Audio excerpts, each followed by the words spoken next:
Estamos cerrando un año en el que, bueno, a principio de año no hablábamos tanto de ello, pero desde justo antes de verano, la factura de la luz, qué va a ocurrir con el gas, gente comprándose incluso gas pequeños en casa, camping gas, para ver si estas navidades las van a pasar con luz o sin luz. Esto ha preocupado a mucha sociedad y hemos querido que dos expertos nos lo cuenten. Hemos venido a la sede central de Endesa, detrás de nosotros ven ustedes el centro de control de Endesa en Madrid, a nivel nacional. Está con nosotros Koldo Muruzábal, que es el director de marketing de Endesa. Hola. Hola, buenas tardes. Está Juan José Alba, es el director de regulación de Endesa. Buenas tardes. Entre las muchas preguntas que nos hacemos es la situación actual que estamos viviendo. El gas sube de precio, la compra-venta de mayoristas de energía pues está siendo alta. ¿Esto está afectando a toda Europa, a todo el entorno? ¿Estamos igual que los demás o estamos peor o mejor? Está afectando a todos los países de Europa. En todas partes se está subiendo el precio del gas, en todas partes se está subiendo el precio de la electricidad en valores muy parecidos. ¿Y cuál sería el factor que nos hace a nosotros estar peor o igual estamos igual? Hombre, yo diría que, aparte de que somos una isla, es por un lado por cómo está compuesta la tarifa en España, sí, que tiene muchísimos más cargos, y hasta que el gobierno ha reducido el IVA para paliar parte de este impacto, también tiene un IVA más elevado que en otros sitios. Si quitásemos esos elementos, el precio que tiene la electricidad en España para un consumidor normal es muy parecido.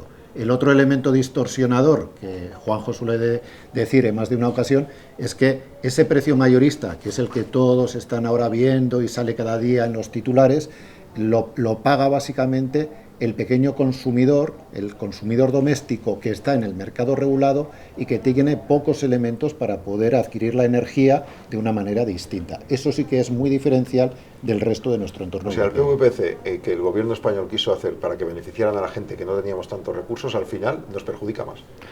Sí, ya lo dijimos, cuando el PVPC se propuso allá por 2014, la opinión generalizada de todo el sector era que esto no era una buena idea porque le íbamos a trasladar la volatilidad del mercado a las personas, a los consumidores que menos saben de cómo manejar eso.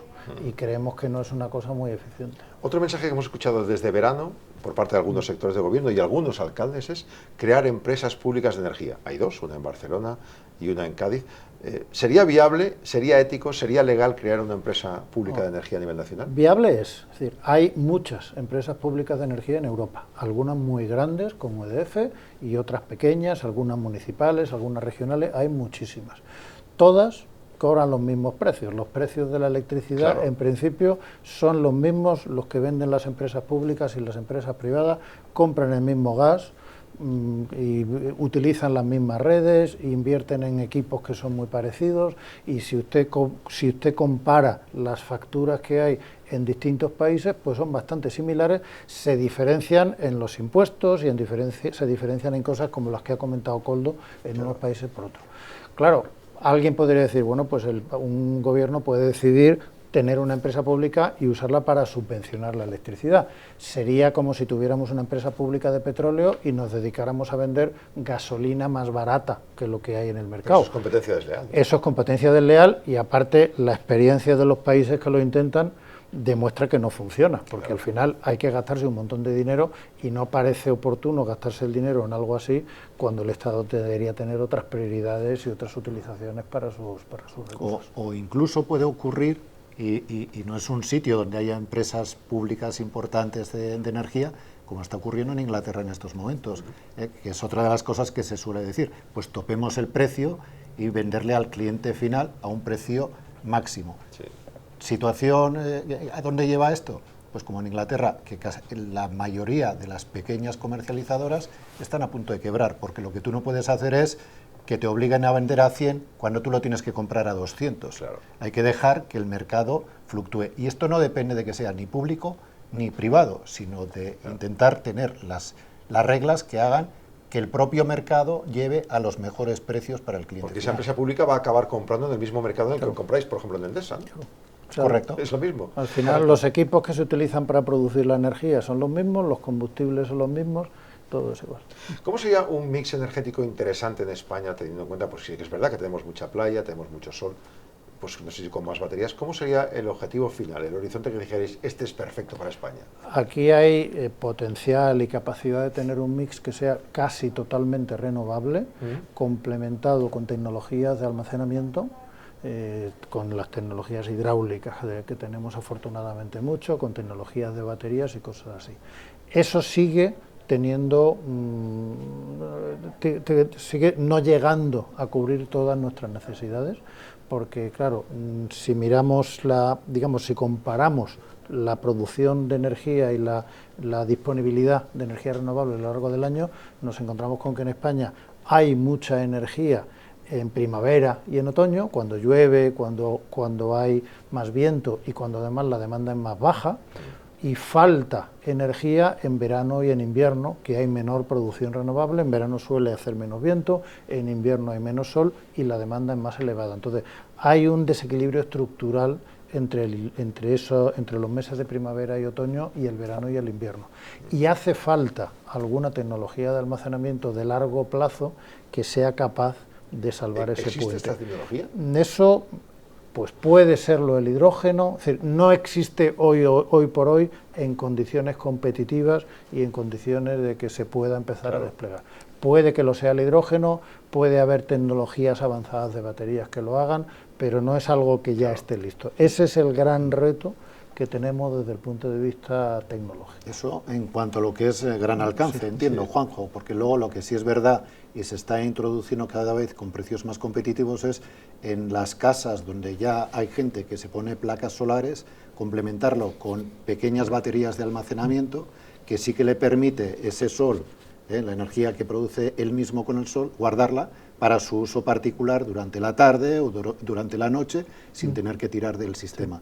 Lo que no está todavía conseguido es grandes grupos de almacenamiento para las necesidades industriales de las ciudades, etc. Incluso si consideramos que los habitantes hicieran esto, sería una buena manera de crear un mix interesante. Por supuesto. De hecho, es una de las cosas que se quiere fomentar con el plan de ayudas que está poniendo el gobierno en marcha y que puede llegar hasta un 35-40% de subvención la instalación de placas e incluso al 50% en la instalación de baterías complementarias a esa solar. Pero de nuevo, eso nos permite, claro, que yo tengo una placa fotovoltaica y por la noche tengo la energía producida durante el día, la guardo para la noche, pero claro, sigo teniendo el problema de que voy a producir mucha más energía en primavera y lo que no voy a poder hacer es guardarla hasta que llegue la Navidad. Tienes que estar conectado a la red, ¿no? O necesito la red o necesito tecnologías de almacenamiento más avanzadas de las que hay ahora. Una pregunta que se hace mucha gente en la calle y que seguramente con ustedes podemos valorar. Si desplegamos el 5G como se quiere, si llega la domótica al nivel más alto, si consiguiéramos meter en la calle el 80-90% de vehículos que fueran eléctricos, ¿hay capacidad energética en España para soportar todo esto? ¿Sería mucho más alto el consumo de energía? Y por tanto, tal como estamos viendo ahora con estos problemas, ¿sería peor? Bueno, creo que dentro de tu pregunta hay dos cosas. Una es la de si se consumiría más energía o si se consumiría más electricidad. Bien, y yo creo que es importante el matiz porque es el plan nacional, las previsiones para el año 2030 y sobre todo para el año 2050 es que el consumo total energético se reduzca drásticamente. ¿Qué es consumo total energético? Pues incluyendo la electricidad, el gas, el petróleo, todo tipo de tecnologías. Bien. Decías antes el vehículo. Si el vehículo es eléctrico, ya no se mueve con gasoil, ya no se mueve con gasolina, que requiere ese coche un consumo mayor de energía que un vehículo eléctrico. Aparte de que el vehículo eléctrico es más simple desde un punto de vista mecánico, tiene menos componentes y es también más eficaz y tiene menos costes en algunos procesos de la cadena de producción. Una de las cosas más caras del vehículo eléctrico hoy en día es la batería. Del mismo modo, dices, la calefacción o el agua caliente, que son grandes consumidores de gas. Pues hoy en día ya se está introduciendo tecnologías como puede ser la aerotermia, que es como una bomba de calor, pero que en lugar de calentar el aire de calefacción, calientas el agua o calientas un suelo radiante y lo utilizas. La ventaja de este tipo de sistemas es que utiliza un tercio o incluso menos de la energía que necesitarías con gas. Por lo tanto, consumo total de energía se va a reducir y mucho. ¿Consumo total eléctrico? Pues se deduce de lo que acabo de decir, crecerá, pero no crecerá tanto como pudiéramos pensar, porque la eficiencia que se está logrando con todos los elementos eléctricos es muy superior a lo que había hace solo 10 años. Por ejemplo, los LEDs consumen menos de un 1% de lo que consumía una bombilla incandescente. Claro. Un frigorífico actual consume la cuarta parte que uno anterior. Una tele actual consume la cuarta parte que uno anterior. Por lo tanto, nosotros que vamos viendo, quitando el vehículo eléctrico, lo que vemos incluso con aerotermia es que el consumo total en doméstico se reduce de aquí al año 2030, 2050, a pesar de toda la tecnología. En los procesos industriales, ahí ya es un poco más complejo porque depende de cada proceso industrial y no todos son sustituibles por electricidad, pero se está mirando de introducir el hidrógeno o se está mirando de introducir otro tipo de tecnologías que al final combinas producción eléctrica con fuentes renovables e ilimitadas, como puede ser el hidrógeno, y que además el subproducto de ello no es CO2, es agua. Es agua, claro. Entonces, respondiendo a tu pregunta, en electricidad crecerá, pero menos de lo que cabría esperar. En energía total disminuirá radicalmente. Toda la transición energética no es un lujo, ni es una cosa que hagamos por obligación, que también lo es porque lógicamente tenemos que luchar contra el cambio climático, pero es que tiene sentido económico, es decir, nos lleva hacia un sistema energético, hacia una economía en la que vamos a utilizar menos energía de la que utilizamos ahora, aparte de contaminar menos, vamos a utilizar menos energía y vamos a poder hacer más cosas con esa energía de las que hacemos ahora a un coste menor que el que tenemos ahora. O sea, que hemos de aguantar el chaparrón y dentro de unos años notaremos la diferencia, la mejora. Les agradezco mucho que hayan estado con nosotros y sobre todo que nos hayan explicado tan claramente que el futuro va a ser más halagüeño y eso, pues que intentemos entre todos contaminar, consumir lo mínimo posible y que a la larga seguro que será beneficioso. Koldo y Juan José, muchísimas gracias a los dos. Gracias a vosotros.